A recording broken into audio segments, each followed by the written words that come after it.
All right, Rob Nesbitt says get the show on the road, so let's get it going.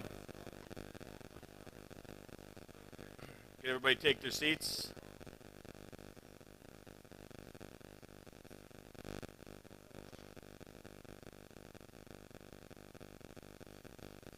that all good? All right, well, welcome again, everybody, to our second broker meeting of the year. I'd like to say hello to everybody who's live streaming as well.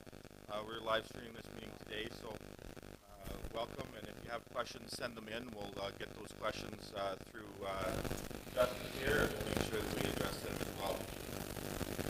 So, just again, just a welcome to everybody, and greeting, remembering the reasons why we're having more of these broker meetings. Obviously, broker members are critical stakeholders within the association. We want to make sure that we gather maybe a little more often to hear from you and give you updates on what's going on. So, we want to remind you that that is the purpose for these. So, as we go forward, we would hope that brokers would feel questions or issues or concerns or opportunities for improvement, so that we can have these discussions based off of things that you guys are providing to us. And we'll take that up in open discussion at point 7 when we get there. A few things on the menu today. We'll start with we have Abe Taves from Beyond Wealth Management today. He's going to give a short presentation on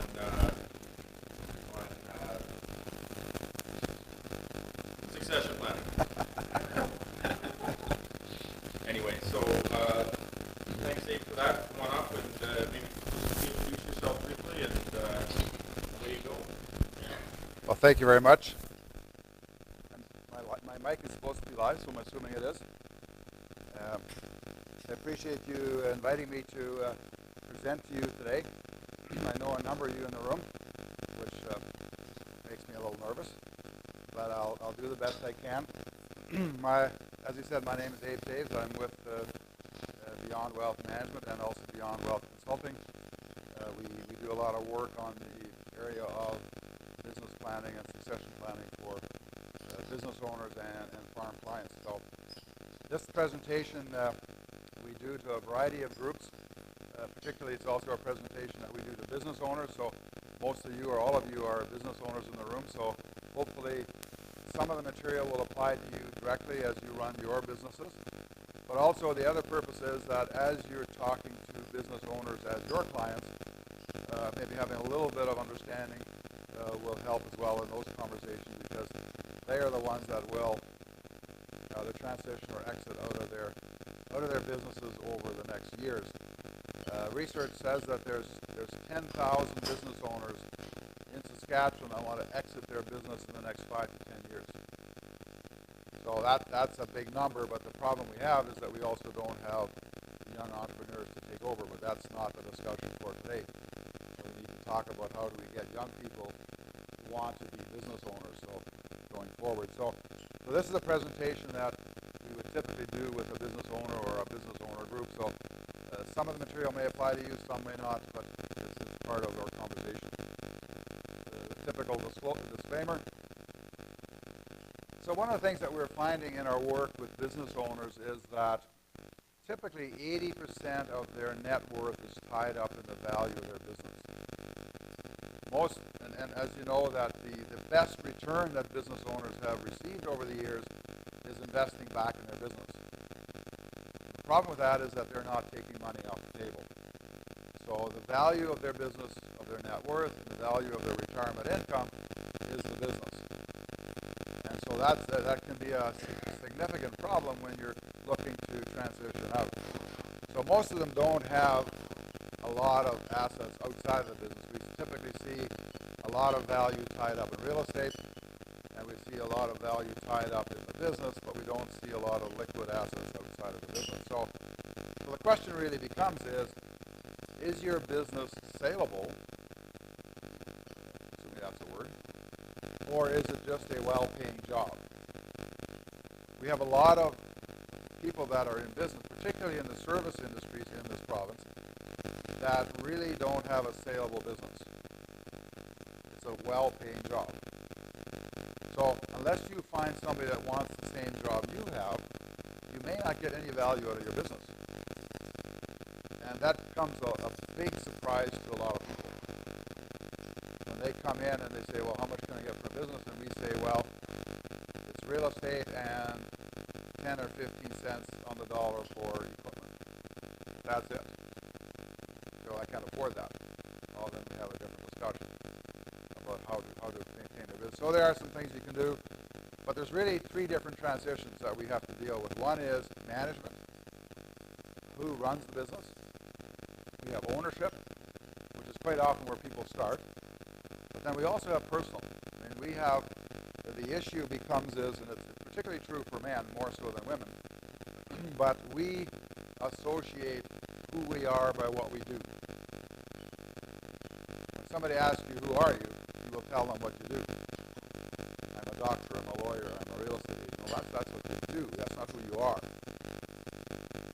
So I've had business owners sit at my boardroom table with a large check in their hands crying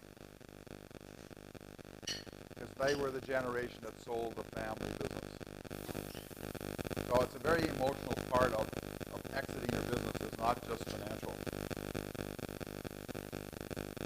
So on some research that's out there that only 9% of business owners actually have a formal plan to transition or exit out of their business. Copies of these slides, by the way, are on your table if you want them. And so there's only 9% that actually have a formal plan to exit their business. Some have an informal plan. They may have something in their head, but you'd be surprised of how many people actually haven't talked to their spouse or their children. And they believe that one of their children may well take over the business, but they've never talked to them. So it's a very important thing to talk to. So I'm going to just go through the 15 things, and some of them may make sense to you, some may not. But these are some things that we believe is that are important things to think about as you're looking to value your business in the future. A big part of it is that there's typically limited, especially for business owners that have started the business themselves. They still control everything. So there's typically not a management team. So if you have a financial buyer, they will want a management team that comes with the business. Because if you're the only person and you're leaving, what are they buying?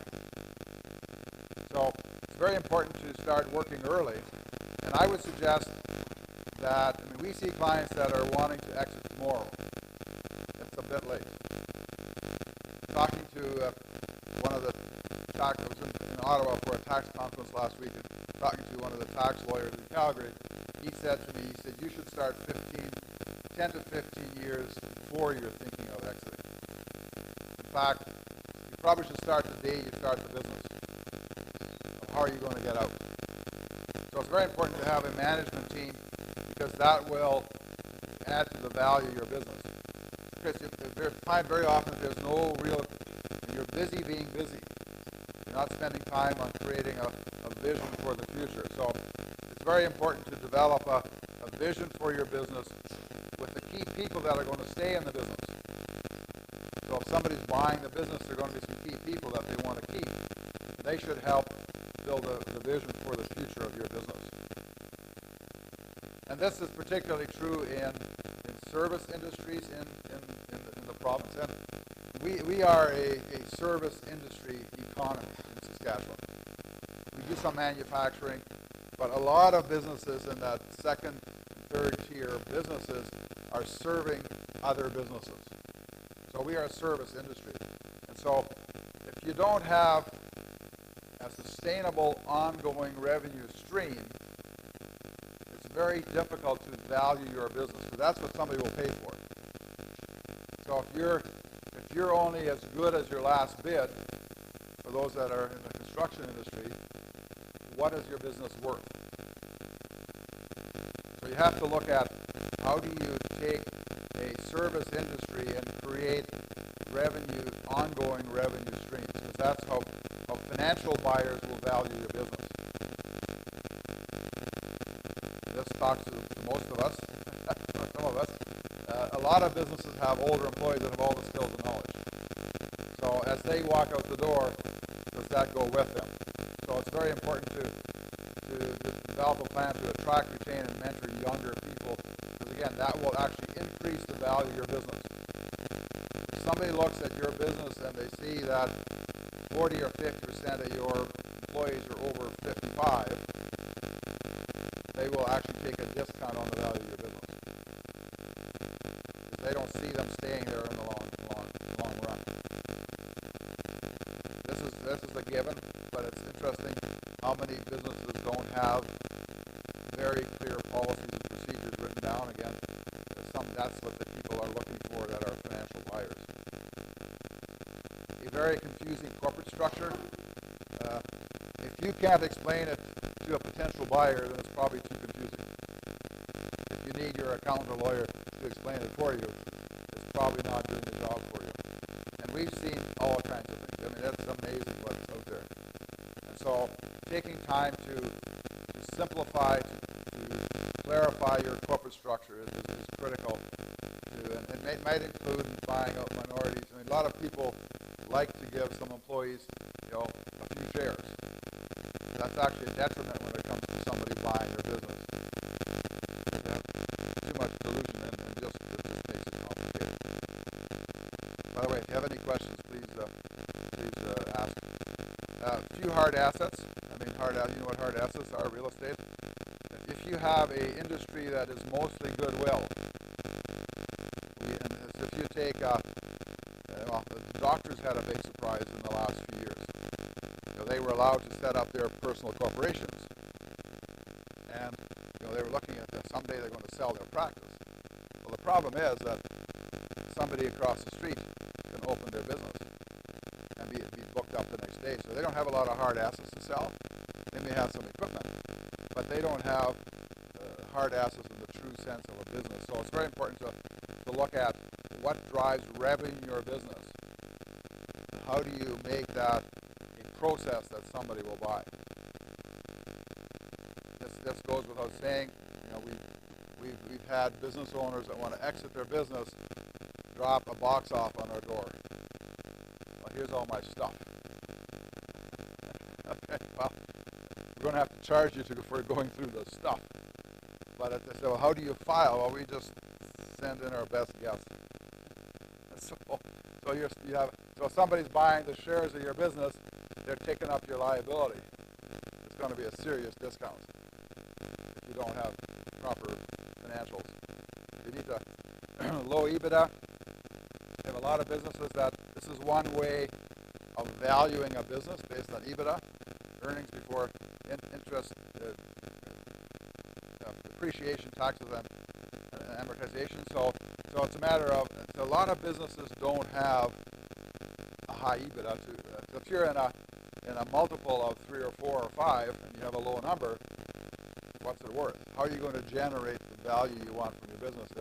So it's really time to look at your numbers, and are you taking a lot of things out of your company, like rider tickets and vehicles and stuff that small business owners tend to do? Are you depleting your number with lifestyle things? And should you stop doing that? Just a question.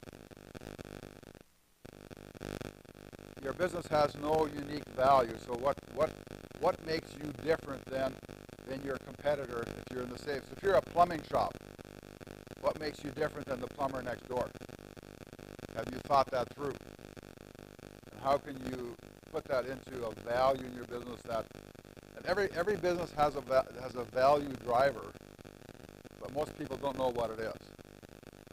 So spend some time on thinking about what makes your business unique.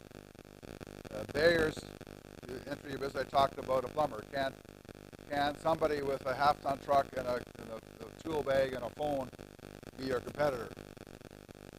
And I mentioned the doctor before. Well, the competitor can be opened up across the street and be fully booked tomorrow. So is the barrier entry to your business low? And so how do you deal with that? And what do you determine? Can you determine to be a leader in your industry, even though that happens? growth is king. When somebody's looking to buy a business, they're either looking to expand an area that they already are in, or they're looking to enter a business that they're not in. So they're really, for a financial buyer, that's usually the two reasons they're looking at buying somebody. And so you have to look at, and so the key is to build a growth plan for your business, even though you may not be the person that will actually implement the plan. So when somebody shows up and wants to look at your business, they need to see a plan for growth. If they don't, if you're stagnant, then they may just wait a few years and you'll be out of business anyway. So growth is king when you're looking at selling a business. This is an interesting one. We've seen all kinds of things in your operating company, from boats to motorcycles to cabins to homes in Arizona. So why would you buy your home in Arizona in your operating company? Well, that's where the money was. Move the money. Okay. But if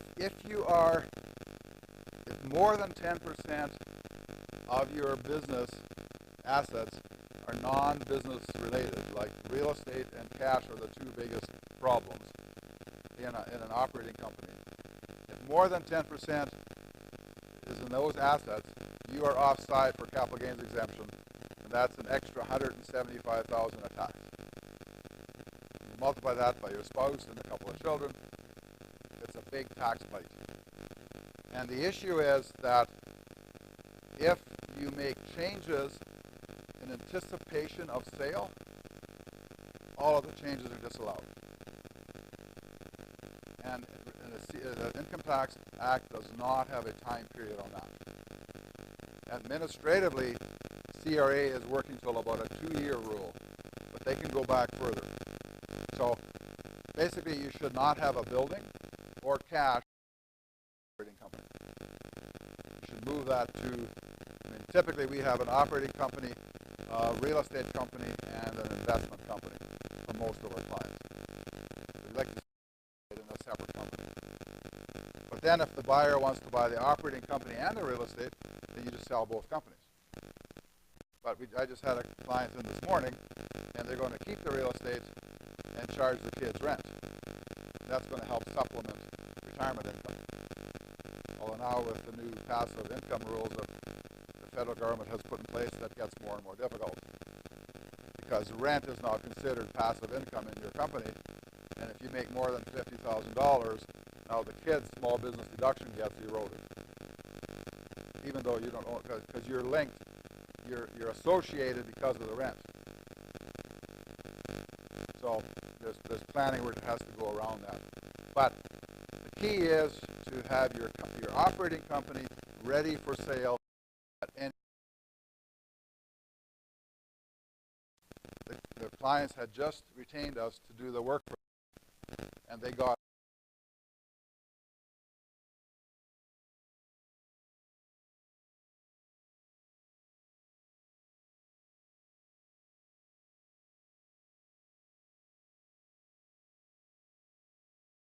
they paid more tax than they would have needed to because they weren't ready. They had real estate and cash in the operating company, and to move it out was a bunch of tax. And it was interesting, it was their compliance accounting firm that gave the referral. So I won't comment further on that. But the key is to be ready. So if you're a true entrepreneur, if the check is big enough, everything's for sale. So you want to be ready to take the check. We've had instances where we had one where there was a large farm operator, farming and running some seed plants and everything else, came in one day, had an offer, said it was a good offer, but he owns 60% members, and we do a lot of interviews with the non-business active family members. You may have 4 children, one of those active in the business and expects to sort of inherit the business, but you got 3 other children. What are their expectations? And it's very interesting when you talk to them. Some want nothing. Some want to be treated fairly. Some want to be treated equally. Equal is very difficult. Fairly we can sometimes get to. And so but that needs planning, that needs work, that needs time. And so it's very important that when you look at this, that if you have no other motivation, do it for your family. Because we just settled an estate last year. It was 11 years to settle an estate. And it was a $35 million company, so there was no issue with money. Three people inheriting. It all boiled down to the family cottage at the lake. That's what it was. It took 11 years.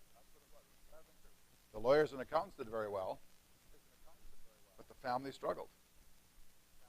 And even today, it's better, but it's still a relationship problem. So the rule is that you don't know your relatives or your family till you've actually shared an inheritance with them. Okay?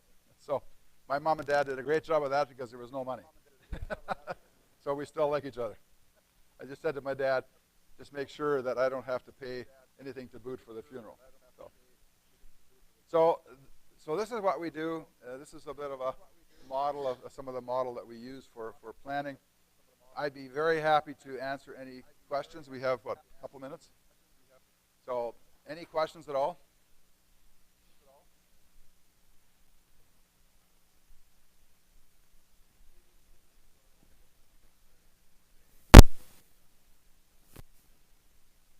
Investment company. That's where you would hold your investments and your insurance would be in the investment company. You don't want insurance in your operating company, and you probably don't want it in your real estate company. The real estate company should also be clean with real estate. So the investment company is sort of the company that you're going to keep for the rest of your life. And so OpCo's for sale, and real estate might be for sale. But the investment company, that's where you have your cottage and your insurance and your cash and what other toys you have. That's in your investment company. Anything else? I have one more document here. I only brought a few copies, but it's a document that we authored. It's called 5 Keys to Successful Succession Exit Plan. So if anybody wants a copy, I'll leave it on the table here. But it's just another document in addition to these slides. So if there's no other questions, appreciate your time. And if you have any questions, the slides have my contact on it, so feel free to fire me an email or give me a call. Thank you.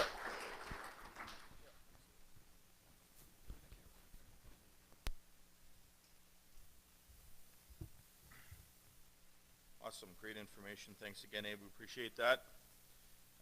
And so, that's what we want to hear back, whether that was good or bad, whether you like that kind of information, whatever it is, or if you have suggestions for future meetings, we'd like to, bring that to you for sure. Now on to bigger and better things.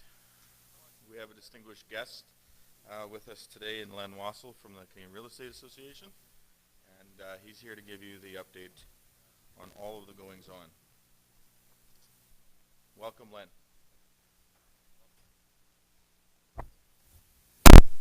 Dale and I were just talking, if you want, if you're critiquing the, get rid of the presentation and don't get rid of the CREA presentation. I'm sure that's why everybody came. Good afternoon, everybody. Thanks for having me here again today. It's always great to be invited to speak at the meetings, especially the ones that are hosted by my home board, your board, the Association of Regina Realtors. Just want to take a few minutes to cover off a few topics and perhaps even answer a question or two later on. CREA's AGM was held last month in Ottawa, and one of the most important agenda items is always the CREA Board of Directors elections. As most of you know, I was successful in my quest for re-election to the CREA Board for another 2-year term at those meetings, and I thank your board for their support. Support that is very much appreciated, and I look forward to continuing to represent Saskatchewan at the CREA Board table. Barb Suka is our new president. She's a dynamic, younger realtor from the Niagara region of Ontario. By younger, I'm not sure what that means. She previously served as the president of the Ontario Real Estate Association and has been on the CREA board for a number of years. Barb spoke passionately at the CREA Leadership Day about the importance of our profession sticking together to face the challenges and maximize the opportunities ahead of us. Her priorities are to one, keep Realtor.ca is the #1 real estate listing website in Canada, to enhance the reputations of realtors across the country, and to continue to advocate our friends in Parliament Hill so that government continues to produce policies that support home ownership. She wants all of us to work together towards these goals. President Barb's motto is, we are only as strong as our cooperation allows us to be. And as a result, I look forward to again cooperating with all you again in the future. CREA's new board executive committee is rounded out with Jason Stephen from New Brunswick as the president-elect. Costa Palopoulos from Ontario was elected as the vice president, and Andrew Peck from Vancouver moves into the past president's role. Saskatchewan's own Cliff Iverson has finally taken his leave from the board, having served as the past president last year. Cliff has completed years of dedicated work on behalf of all of us and has always represented Saskatchewan admirably. He more than deserves the rest. He's left me with some pretty big shoes to fill, but we'll give it our best shot, and from all of us at CREA, thank you, Cliff. During Cliff's tenure, a CREA Broker Manager Committee was put together for the first time. The purpose of this committee is to help CREA develop services and support for our brokerage community by providing input on broker issues, priorities, challenges, and concerns. As a longtime broker, I'm of the opinion that this is a giant step forward because, like it or not, us brokers have been a forgotten lot in the CREA membership scheme of things for a long time. I'm very optimistic about the potential for this committee. Some of the plans in the works will include bringing NAR's Certified Real Estate Brokerage Manager designation to Canada, to create a Canadianized version of specific communication vehicles for brokers, and meet with brokers and managers across the country to better understand their business needs. As your Saskatchewan rep on the CREA board, if you have any ideas how we can better help you out, don't hesitate to reach out to me. I'll be only too happy to pass that information on to this committee. CREA's AGM just took place just a week or two after the tragedy in Humboldt. Like the rest of the country, the realtor community that gathered in Ottawa for the meetings were in mourning for our young hockey players, coaches, support team, and bus driver. In the days leading up to the AGM, I received numerous calls as a CREA rep from across the country along the lines very simply is what can we do to help? So I got up at the meeting in Ottawa, said a few words, and the delegates from Saskatchewan passed the hat around Saskatchewan style. Within a few minutes, we had raised over $4,000 in cash, and a number of the boards from across Canada had pledged money, in some cases big money. All told, we raised over $30,000 at those meetings, which has since been donated to the Humboldt First Responders Fund, the Forgotten Heroes. We should all be proud of the profession we belong to. It's just showing the realtors always step up in all situations. And lastly, a quick comment on the amendments to the CREA's bylaws and rules that were presented at the AGM last month by the group of 5 large boards. The amendments, which were passed, will now allow for local boards to apply for direct membership to CREA. While the discussion with the AGM was very difficult, lots of differing opinions on the best way forward, it was also conducted in a respectful manner. I was proud of the way our delegates took the time to have this very necessary conversation. Our task at CREA is now to spend considerable time reviewing all the bylaws and contracts that are affected and examine all possible governance implications. Moving forward, now that issue has been decided upon at the AGM, it's critical that all levels of real estate get back to work to continue to collaborate and work together. Thanks again for the opportunity to be here today. I suspect the spring market is starting to perk a little bit in southern Saskatchewan and the Regina area. I know it certainly is more in our area. And if you're a golfer, have a great spring, have a great summer. And if you're a golfer like I am, remember, keep your head down and swing hard. Thank you. Anybody got any questions at this particular point in time? Mike?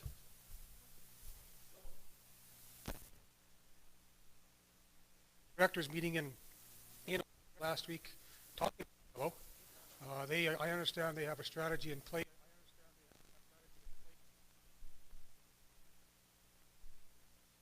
In our organization has piles and piles. Zillow, Dr. Patrick Pichette and Rob, maybe help me out here a little bit.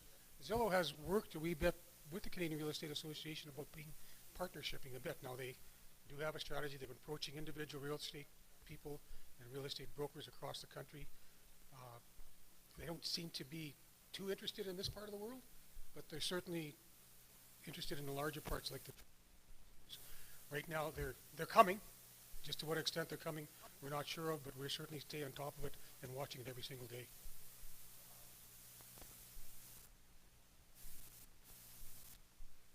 Certainly not they sign an agreement, and if they don't sign an agreement, they're scraping.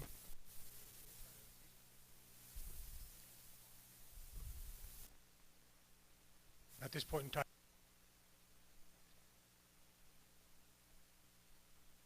meet the same requirement.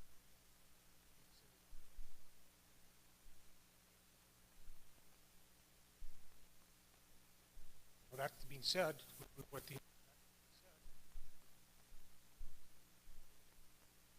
localized issue as much as anything.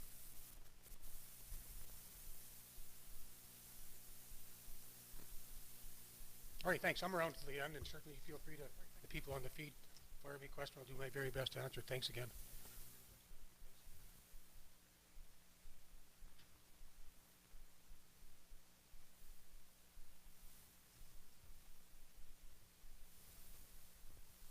All right.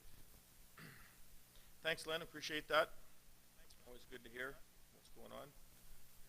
I would like to call up Noel Jeremia for the ASR update. Noel's the ASR Region 6 Director. He's here. Welcome, Noel.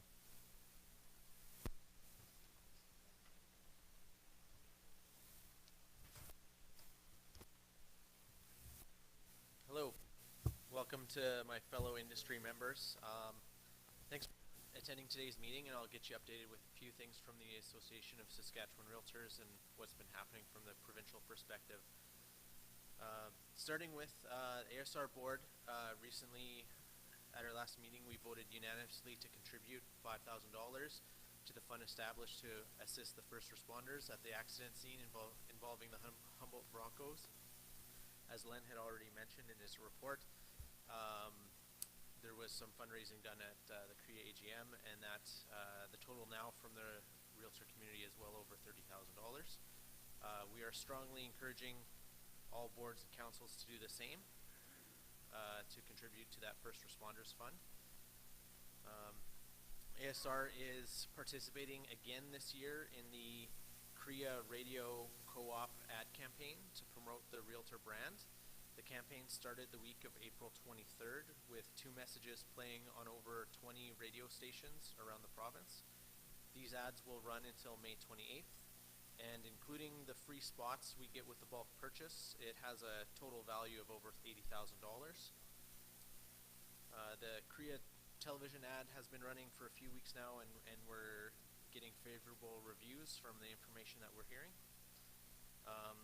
Again, as Len has already mentioned in his reports, the motion to amend CREA's bylaws to allow boards direct membership to CREA without belonging to a provincial association was passed, and a number of rules were approved surrounding Saskatchewan. We don't anticipate any situations of boards withdrawing from the ASR, but there could be some interesting times across the country in the next few years.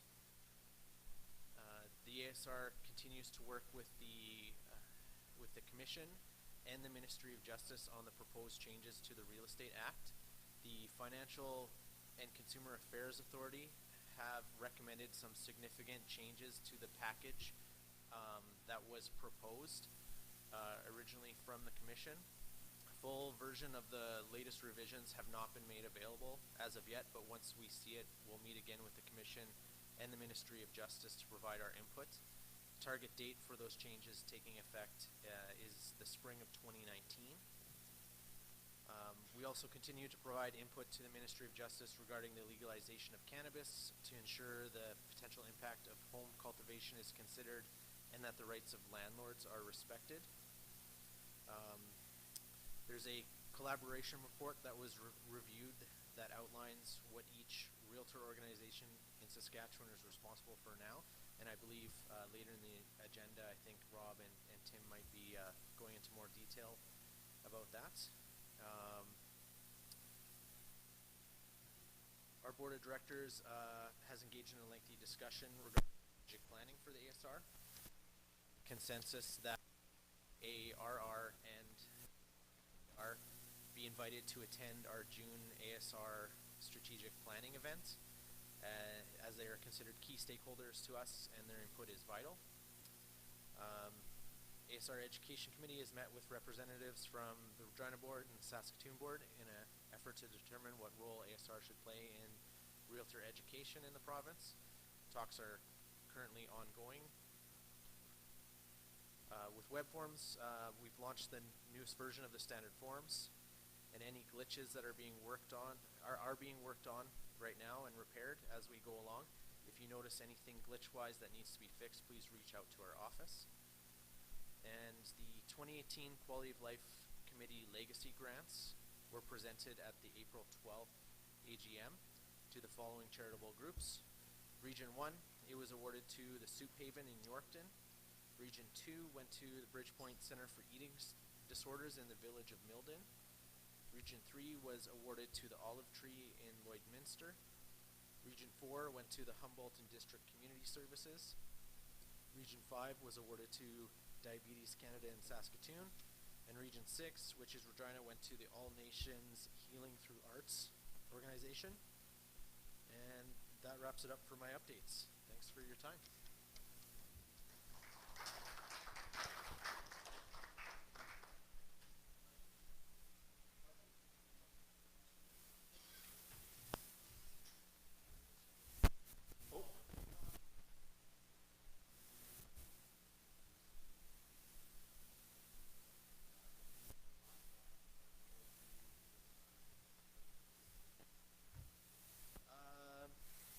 Yes, so we are cooperating on a as-request basis. So far, to my knowledge, UBC hasn't really took us up on that offer. Course sales are going to continue as normal until I think December 1st, and then we're going to discontinue course sales. And then January 1st, all course sales will go to UBC. What we're working on right now is that students that are enrolled, whoever they buy their course from is who they finish their exams with. So if they buy their courses prior to December 1st with ASR, we're going to facilitate the exams for them and all the stuff that the student requires to complete that out. If they UBC solder, then they... Does that answer the question? And then with CPD, we're done. Once this cycle's through, we're done with it. It's going to be UBC going through. So.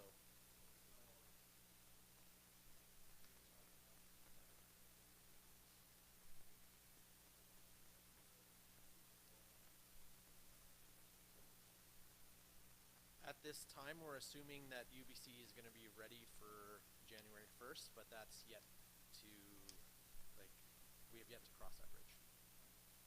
We're ready to fill in any gaps, we have the infrastructure there if there are any, but as of right now, we're not being asked to.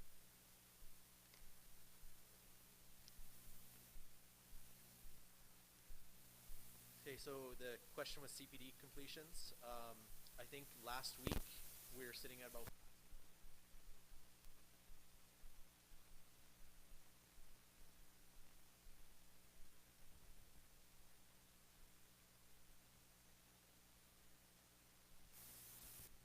2 weeks left. So I guess we'll find out if the servers will make it through that rush. Any other questions?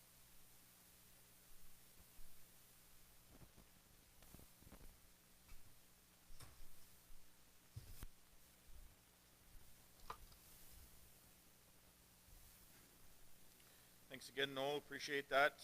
We'll begin with the ARR update now. We've got directors in the room. Obviously, Karen Weiss is here, and Dave Marcus, and Vicky P. Timo. Pete. So call up Karen Weiss right now, and she's going to give an update on member voting options for the task force, which was started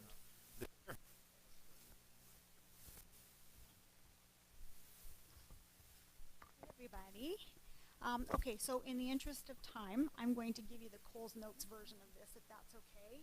And then feel free to ask questions, and either myself or more likely Gord can help with those, okay? So this task force was struck in large part because we heard loud and clear from our members last year during discussions prior to the September resolution vote that people were looking for alternative methods to be able to have their voice heard in the process. Up until then, I think it's always been thought that having members in seats at the meetings to participate was the way to go, but I think in 2018 we need to look at other options for people, especially when it's we have 35% of our members are now outside of Regina, and so it's important that we take into account our regional council members and people who are out of town, and it's difficult to travel in the winter. We understand that. Vacations, there's all kinds of reasons, right, why people can't be present for a meeting where a vote is taking place but want their voices heard. So the task force was struck by our board of directors, consisting of 6 members, 1 regional council member, and we were lucky enough to have the participation of 4 past presidents of our board of directors. So we had, and then Doug Slynn and myself as chair. So we were very happy with the team that we had there, and they all did a lot of work in the last few months to put this together to make a presentation to our board next week. It was interesting to find that before we even got to our first meeting that when we were looking into what options we might have for voting, that there are some that are not even permitted within the Act, and so those were removed. And the one that might be surprising to most of you, and I'm guessing will be to our membership as a whole, is that online voting is not allowed in the Non-Profit Corporations Act.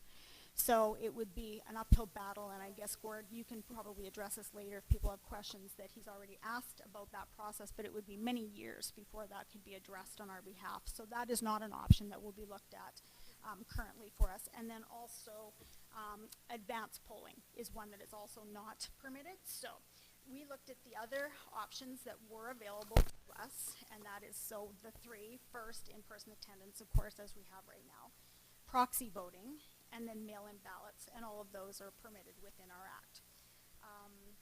So then proxy voting, this is the one obviously that took the most of our time and had the most question marks with it. We wanted a number of concerns, and so let me just address those quickly. When talking about proxy, we wanted to ensure that there was some limit to the number of proxies, because we still do want participation, and we don't really want having the ability to sort of ballot stuff or have the perception that ballot stuffing is even possible, if that makes sense. So that to be addressed for proxies, whether we could direct the nature of the proxy, which we will be suggesting, whether it would be a blanket proxy, meaning that whoever the proxy holder is can vote on your behalf at their discretion, or directed, meaning if I'm giving you my proxy, I can ask you to deliver that proxy based on what I want as far as what I want to vote for. Does that make sense? So that was part of our discussion. The third thing was what degree of support would we need from our ARR staff to facilitate all of these things, and then also having the ability to adapt those proxies from meeting to meeting based on the nature of those meetings and what might be covered there. So those were the things that we discussed basically as far as the type of proxies and how we would be handling that. Okay, and then by the way, just so you know, we did have involved in all of our meetings, our counsel from McDougall-Gawley, Stu Wachowski, was involved with all of our meetings and was a great deal of help to us. We couldn't have done this without them, actually. So he has developed the proxy forms based on our recommendations, and is also doing the amendments that will be required. Mail-in ballot voting, just the nature of it lends itself to election meetings, but not so much where there could be resolutions that could be changed on the floor. And so it's the consensus of the task force to allow this option for directors' elections only. In summary, this will be presented next week to our board of directors on behalf of our task force. And the recommendations will be as follows. First, that both proxy and mail-in voting be made available to our members. Second, that the required amendments be made to the articles and bylaws and that those amendments be presented to the membership at our September general meeting.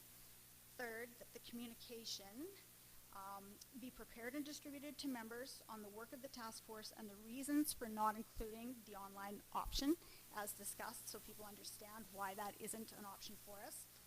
Fourth, that the proposed proxy form be adopted, so the board of directors will be seeing that. And then lastly, that our CEO plan the administrative processes and policies to support these recommendations. So a lot of work was done in a few meetings in the past few months, but I feel like we've really gotten a lot done, and it'll be good to be able to provide these new options to members for voting in the future. So if you have any questions for me right now. I did a good job. Okay, thank you.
Good, thanks.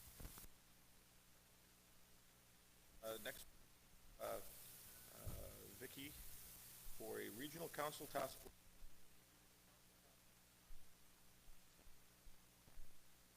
Work as well for this.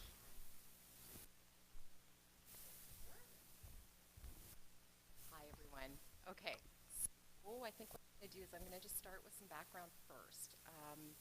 At one time, there was about 11 boards in our province, and some of these boards were really not, because they didn't meet the CREA minimum board standards and or didn't have sufficient funds to continue, so they were being faced with dissolution. So an avenue at the time was sought out to try to keep these local board members under the tent of organized real estate.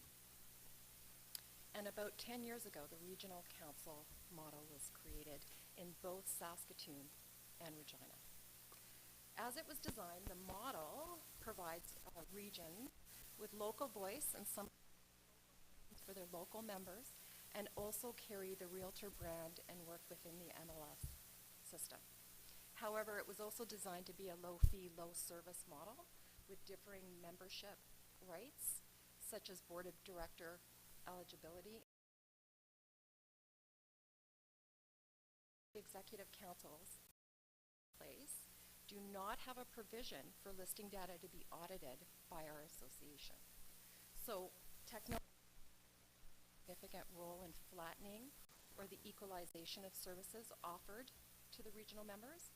It has allowed members to receive services no matter where they are in proximity to a major center. And it can also be said that a member is a member where they can receive equal level of service, contribute equally, and have the same rights and privileges as a full member. As organized real estate has undergone massive transformations over the past several years, the Regional Council Review Task Force was created to examine how there could be some harmonization between the Regional Council class and the full member class. Sitting Board of Directors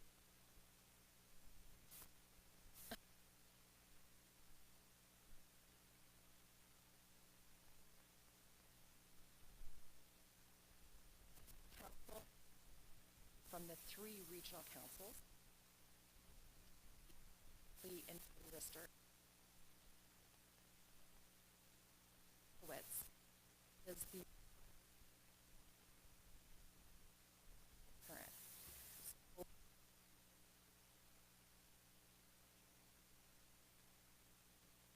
To the Board of Directors at the Board of Director meeting next week. And these recommendations actually took into consideration a few things. One was the rights, privileges, and obligations, which included voting rights, Board of Director eligibility, corporate boundaries, and education. And funny enough, education regarding currently all new salesperson membership class of the association is mandated to take a 6-day Building for Success course, with the 7th day being the exam. Well, the regional council members only have to take a 1-day version of that course, so that's quite important. Also, work is already underway with Saskatoon's association to possibly offer a consistent new member course in both the association, in both associations, with regionally located members being at top of mind there, as well as online and in-person training and education offerings are being investigated in collaboration efforts with the Saskatoon Association.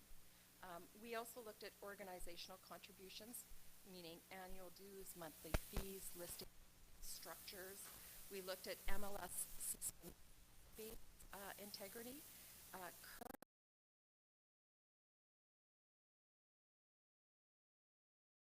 data department, and they're also not subject to monitoring, compliance, nor listing fees or administrative penalties. We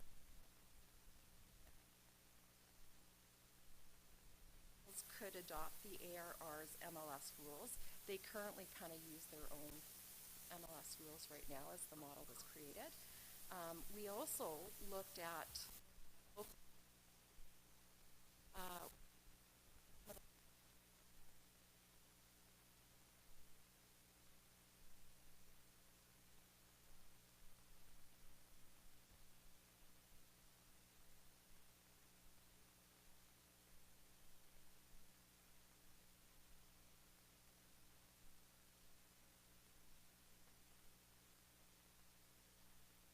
so the recommendations being made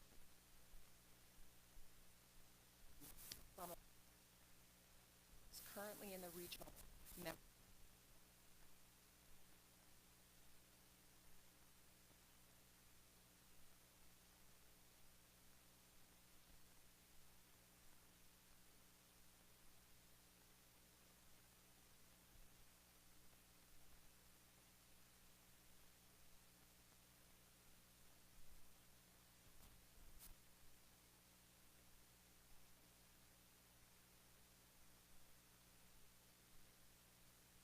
Dues or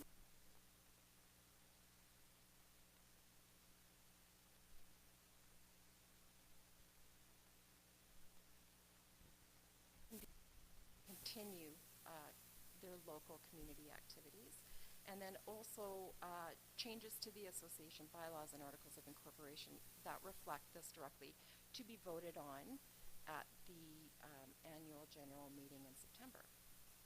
So out of those recommendations, actually the majority of the recommendations being made do not require any bylaw changes or changes to the articles of incorporation for the association. So things like dues, fees, education, database integrity, and local, those can be changed right now regardless of what the membership class is. But after legal counsel, it was determined that instead of changing the actual membership class, it would be better to add privilege to the existing classification of the regional council member. So there would be changes needed to the articles of incorporation of the association to add a substantive privilege to that membership category, as currently the regional members can't sit on as a board of director. Changes to the bylaws will also be needed to outline the MLS rules that regional members will adhere to, along with how their local council funds will be handled. And then wording that addresses regional members trading inside the corporate jurisdiction of the association will need to be removed from the bylaws, as currently, if a regional member trades in the corporate boundary of the ARR, they are reclassified as a salesperson membership for a 12-month period. So to changes of a member category, the Articles of Incorporations must be amended. This requires a special resolution with a two-thirds majority vote of the members entitled to vote in attendance at a properly constituted meeting. Also, a second vote would be needed, would be required for a membership class that has its rates affected, in this case the regional member, and a two-third majority vote would be needed to be reached there as well. So both votes to amend the bylaw and the article changes can be facilitated at the annual general meeting in September. And in closing, a lot of operational plans have to be put in place and are going to be worked on as a result of the task force findings and recommendations, including a communication plan to roll out the proposed changes. Also, the staff will need to reflect these board recommendations in their 2019 planning stages. That's it. Any questions? Yes. There's three. Got the Southeast Council. We've got, Rob, can you, sorry, I just don't have them written down. And Esteban.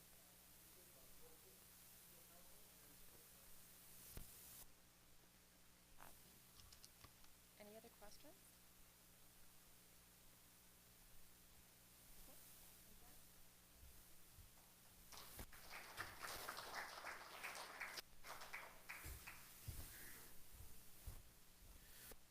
Awesome, thanks, Vicky. Lots. There's definitely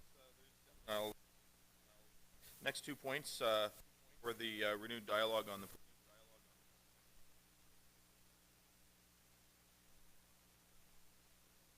Timo.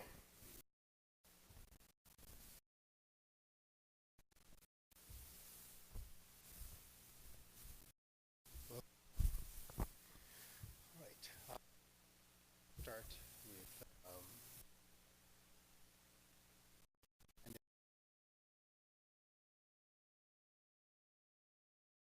council in April in Saskatoon.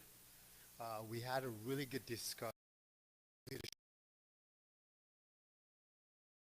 for the future initiative and also the future of the ASR, given that they just lost a license in education, which is a big revenue for them. There was a detailed discussion about formally restarting the assessment of moving into a single association in the province.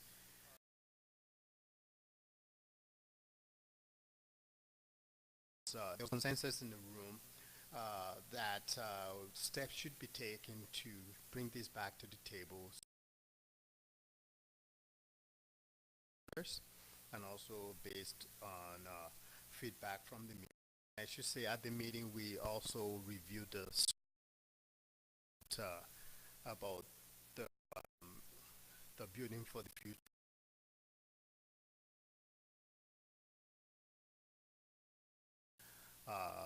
I guess there was still a strong acceptance reasons that would after our board meeting, this resulted in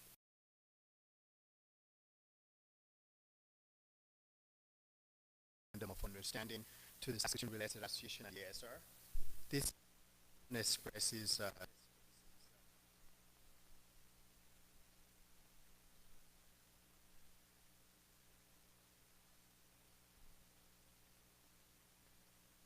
in the province.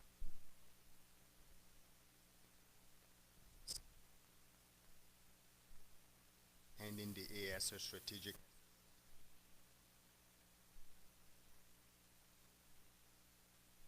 So there's a joint meeting of the board executives from ARR and STRAR to talk about formally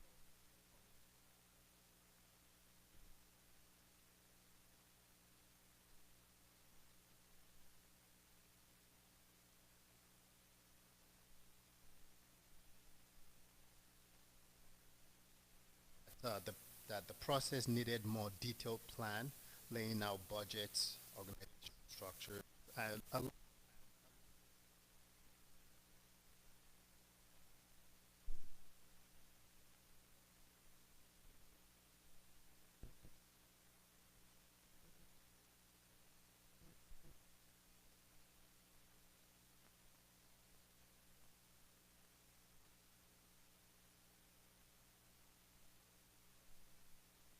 we'll move to the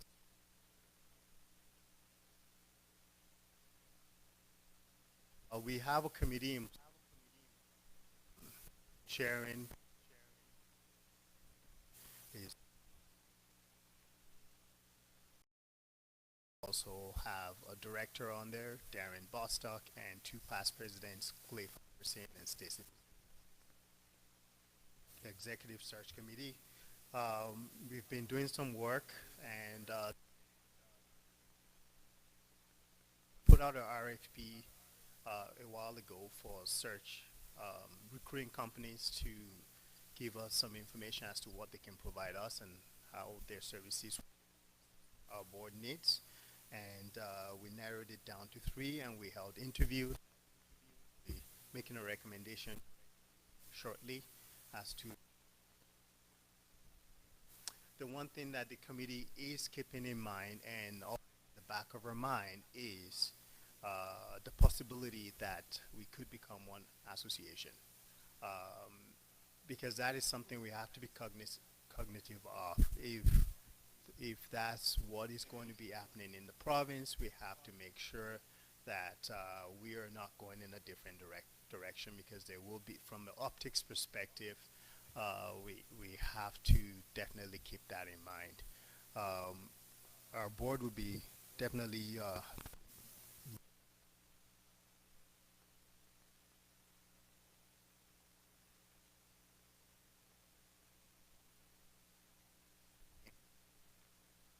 decision as to direction the committee is going.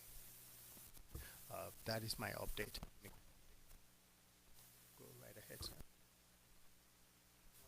Okay.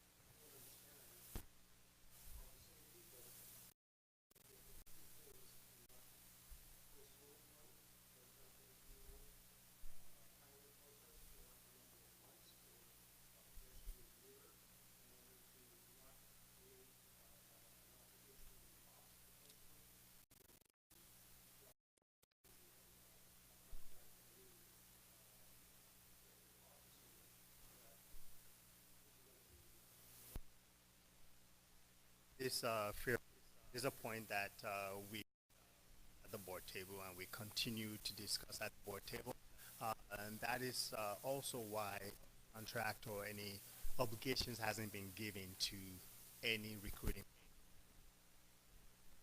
Memorandum of understanding was signed after our last board meeting, and we will be having further discussions at the next board meeting to determine what the next steps are.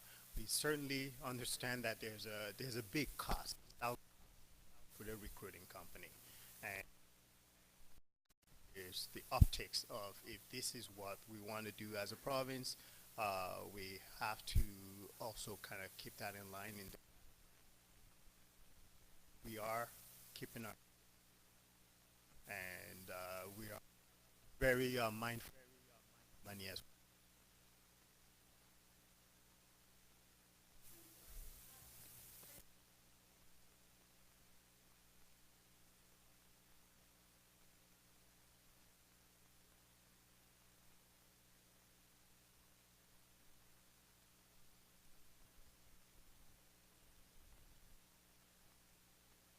Not make a decision one way or the other. Me? But yes. Okay. we're interviewing people. We haven't made a commitment to anybody. The memorandum of understanding was signed after all of this has taken place.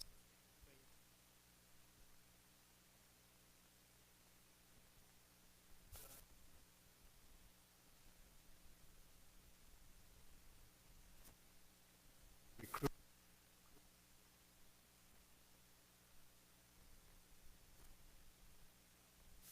Any other questions? All right. Yes.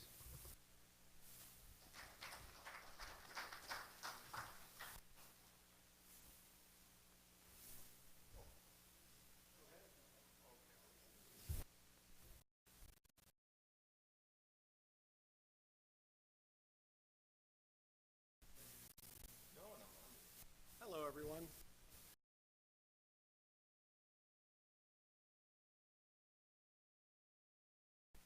I've got a quick update for you. First thing I wanted to touch on was the 2018 member survey. As you know, that was put out to members last month. Was completed. The results have come in a couple of days ago. So those results will be going out to members shortly. In fact, maybe as soon as this afternoon, going to the board next week. So I thought I'd give you a little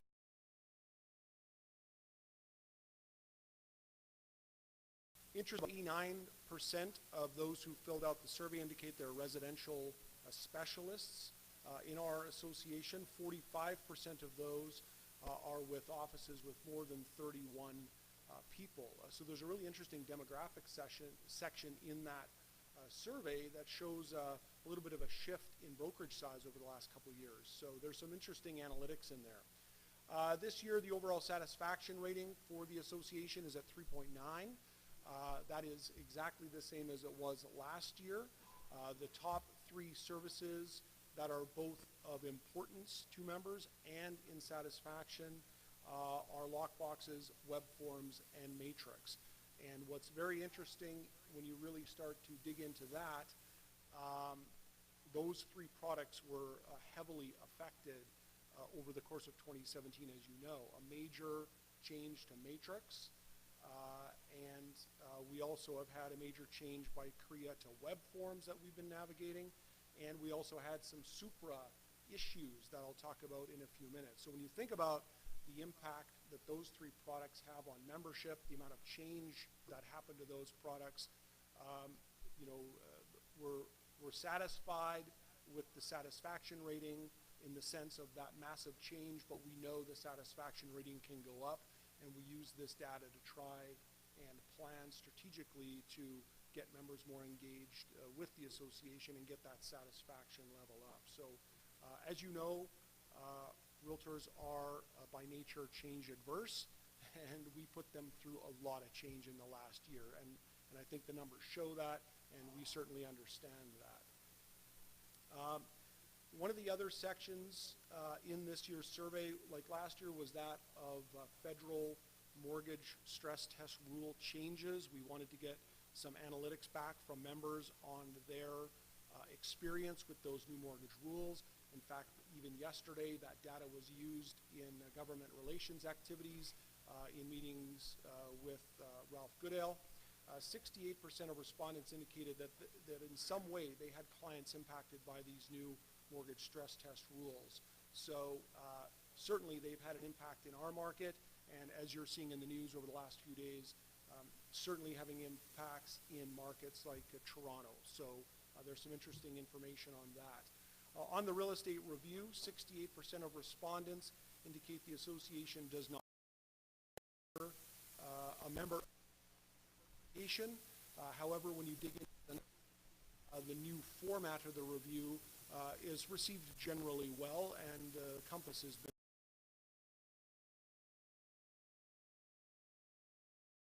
with lots. Soon. Questions on the survey? Okay, we'll carry on. We are launching a new educational series. It's a 10-part series that we think members will find very entertaining. It's called the Dick and Jane series. It is, the tagline of the series is, don't be like Dick, be like Jane.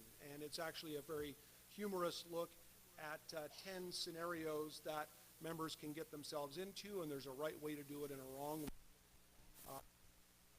A quick educational format. The Association of Edmonton's campaign, and then offer it to other associations to use for members. This campaign is a public focus campaign, and we hope that members get something out of it. So we're going to be launching that very soon. I want to give you a data department update. Just to give you some analytics that are hot off the press, from an administrative penalty standpoint, document errors, it's the does not match, fill in the blank, seems to be still some of the common stuff, so it's just a double check or a recheck. So exclude the contract, and expiry consent not matching on documents. Neighborhoods, property 3 that are at the top of the list now. Neighborhoods are controversial because mandatory on the data input form. However, we've communicated in the past and will continue to do so. Move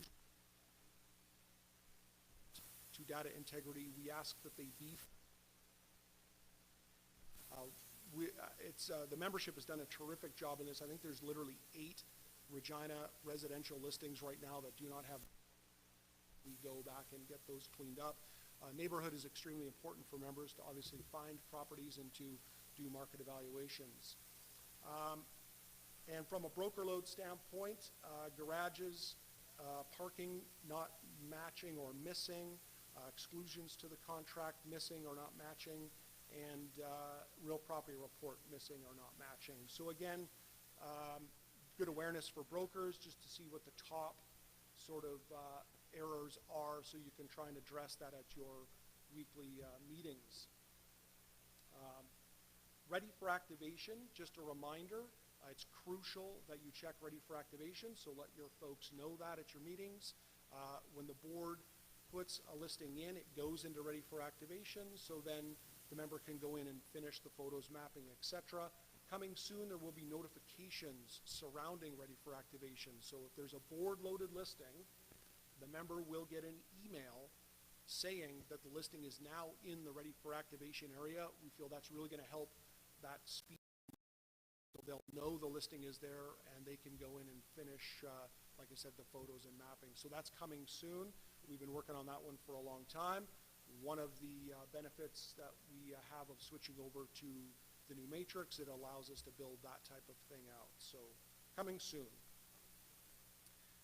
Just to give you some awareness on volume, March through April, there's 1,500 listings put into the system. That's that's for the Regina, includes the Regina and area residential listings. That's a lot of listings.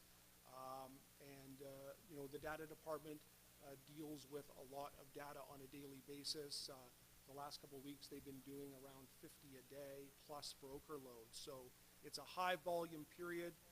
To help out with that, we just encourage you at the brokerage level to just do that first check, double check as it's leaving the office, and then when it gets to the girls, they can do their work and try and get it in as quickly as possible. So update from the data department. Update for you on the courier service. Our courier, Chuck Brewer, has advised us that he is actually stepping back from his duties. He's going to spend a lot more time, he says, playing golf and spending some time in Mexico. So Chuck's last day will be May 31. So in his place, we have Tim Holt stepping in to do courier service duties. Now some of you will remember Tim, as Tim was Chuck's fill-in for a long time. And Tim's a terrific guy. We're really excited to have him on. Now, in that, as we've communicated before, the courier service is being scaled back slightly. So Tim will be doing the same duties. He will be doing the Monday, Wednesday, and Friday. So plan for that in your inter-office stuff and your lawyer letters. So lawyer checks. Monday, Wednesday and Friday, Tim will be doing the courier duties. So his first day will be June 4. Okay, so there is one day, the one day in June, June 1, that we will not have the courier service, just the way the contracts lined up. Supra, I wanted to give you a quick update on Supra. If you remember last summer, we had a pretty tough time with Active Key. In fact, I would call it a meltdown. That's the term I used when I emailed Supra about it. It was not great. So back and forth with Supra over the course of the last number of months. They have agreed that, in their view, the Active Key needs to be retired. It is in many cases going on a 10-year old product right now, and most importantly, it runs on an old SIM card. So it's running a 2G network, which in many jurisdictions in the United States has even been disabled by carriers. They're not even supporting that anymore. Starting to see that in Canada, and their view, that's what led to a lot of the issues and the current issues we have with Active Key. So the natural migration from e-key, so using your device as your key, but we know that not all members want to do that. So Supra has a new product that they've launched called Express Key, and we're sort of in the final stages of talks to look at migrating to Express Key from Active Key. So stay tuned on some more news on that. It's an important transition because in our view, Active Key is frankly not reliable anymore, and it's causing members a lot of headaches. And as you see in the member survey, electronic lock boxes are number one by a long shot. 99% say it's most important. And so if lock boxes aren't working well, it causes a lot of problem on the streets for members. So we need to try and make that transition. So stay tuned on that. So some changes coming from Supra. With that, that's my update. Any questions at all? I'll close on, I just wanted to follow up on Mike's question about Zillow that Len was dealing with. Just to give you some background, Zillow and Realtor.com approached CREA in the fall of last year about getting a data feed through the data distribution facility. CREA sent the contracts to both Zillow and Realtor.com, and both were unable to make the contract work with their current display rules. And just for the record, actually, Zillow was way closer to making it work than Realtor.com. Realtor.com has a very prohibitive display rule on their site for who gets the listing lead, and it just did not work with CREA's DDF documentation. So that's at a national level. Locally, we have not been approached by any brokerages to open up data to either portals. So I know in Saskatoon, a couple of brokerages have inquired at a very cursory level about getting a data feed for those portals, and so I don't know what Saskatoon's doing on that right now. So.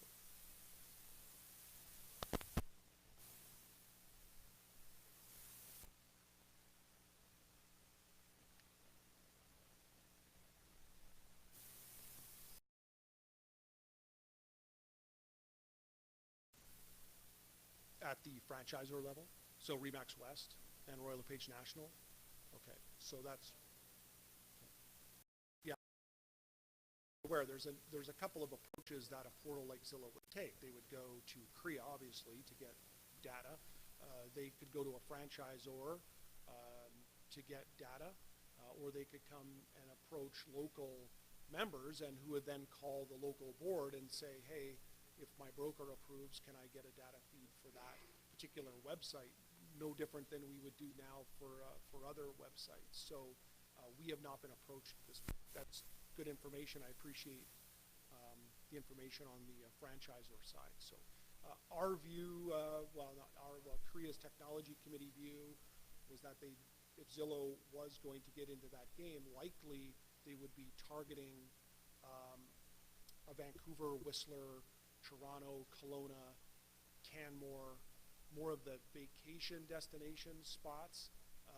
Their language to CREA was, we're not interested at this point in Zillow.ca. What they're interested in is having Canadian listings on Zillow.com to make that a more global portal. And so that's where the discussion was left off, just as an FYI. So.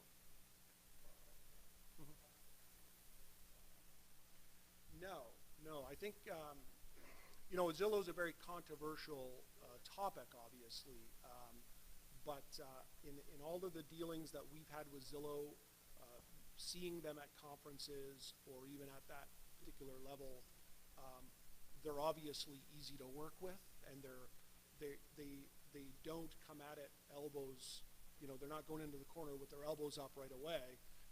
They certainly have a more amicable approach to Canada because they frankly understand, and Len, you can back me up on this, they understand the power of Realtor.ca. They know that we don't have the bankroll that they have, clearly, but they understand the power of that portal and the number of consumers that rely on that portal, and so they're treading somewhat cautiously at this point. I mean, it's not a matter of when, they're coming, right? But it's how they do it, and they've been very strategic about their alliances because they know Realtor.ca is a very powerful portal. So. Okay, thanks everybody.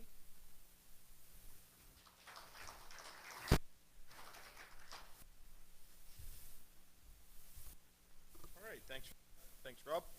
Almost wrapping up here. Got a couple.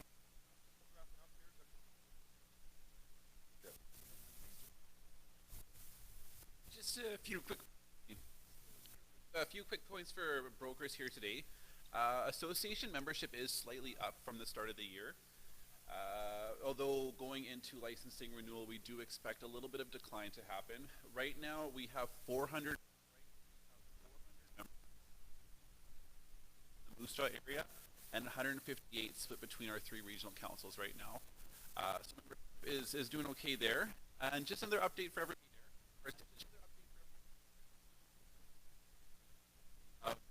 Regina Building for Success.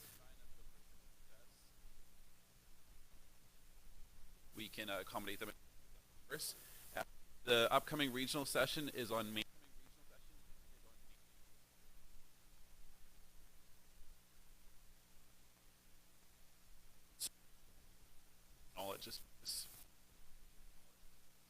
A few other training opportunities for folks to be aware of.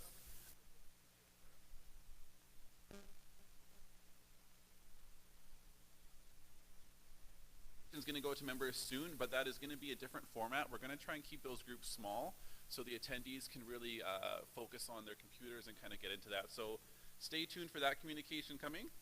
And then 2 other training sessions just in queue here. The City of Regina's approached us on 2 different items. One, changes to commercial zoning bylaws. So our commercial division is going to be releasing an education session early June on that one. So commercial practitioners will want to be aware of that. And then the City of Regina, the sewer system department is going to be talking to members about just basically how to manage some of the new pressures on the sewer system, draining things, handling things properly. So some information sessions coming there. Keep an eye on Matrix. We'll be making sure to post those opportunities on the front page for you guys. Thank you.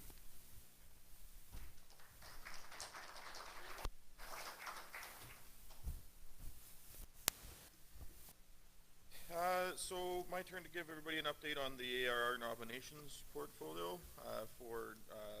We have a position new this year. Darren Bostock's, I think, back-to-back two-year terms, so 4 years is ending this year. He's decided not to rerun. So we're going to be, we'll be putting together a nominations committee for that process. So I'm looking for people who would be, first of all, willing to help me with that process. And second of all, we're looking obviously for nominations to come forward for this group's broker member to sit on the board of directors. So obviously, if there's several nominations that come forward, we'll have an election. That'll be in September. And if there's a single or consensus on who that would be, they would be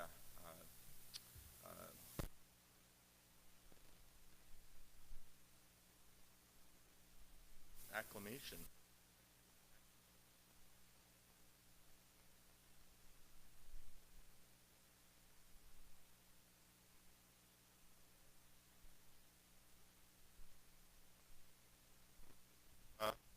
Anything else? I open it to the floor. It's item 7. If there's any comments, questions, or anything else that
eloquently put. Thank you very much. So that's exactly what these meetings are for. Bring these up. We've got to talk about these things. Probably what everything that you said, Dale, is a frustration to many of us out there. So I don't think you're alone in that, for sure. But again, it's identifying specifically what those challenges are to figure it out. Bring back the watch list, Rob.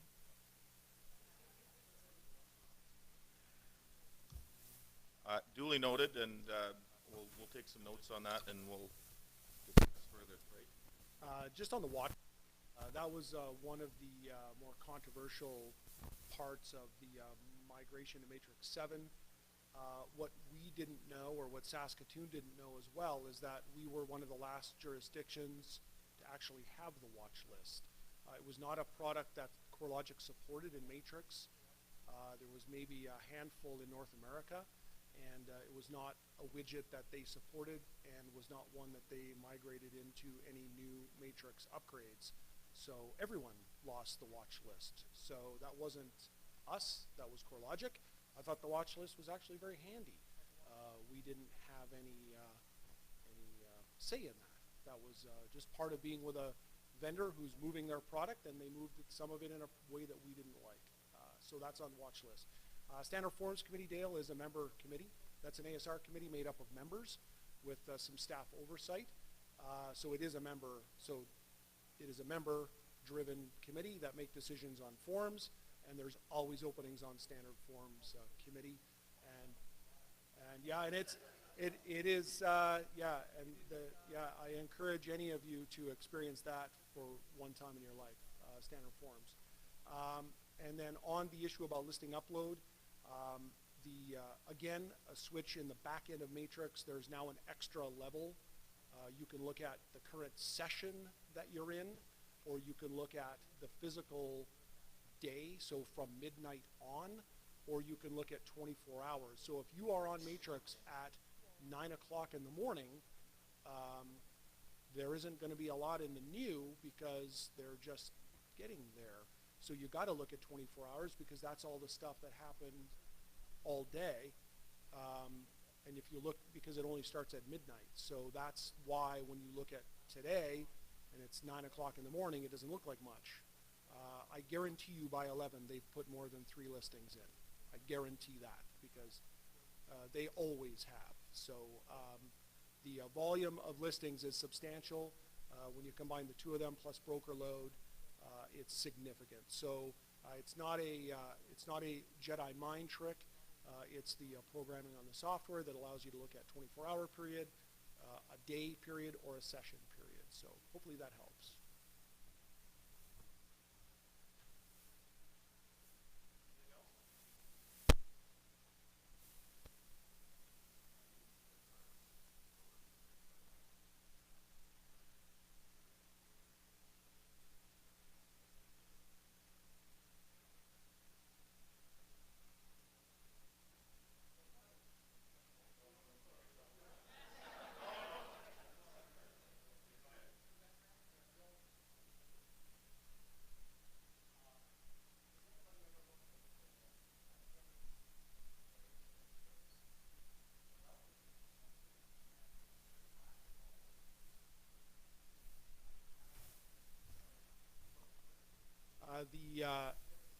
The question was around instituting a showing service. Actually, the Provincial Technology Committee has had a demo on a showing service that integrates natively with Matrix. It's called Centralized Showing Service, so CSS if you guys want to look it up. It's actually a very robust product. We just have to take the temperature and do we have a need for a showing service, I guess is the fundamental question, because one of the pushbacks that we get from members, and it's true, is that there's this notion that technology just gets layered on top of just more tech, more tech, more tech. Is it technology that's useful or needed in the marketplace? So we're still fundamental question as to what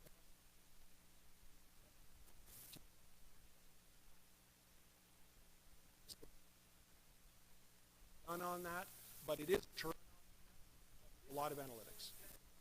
If you don't know what a show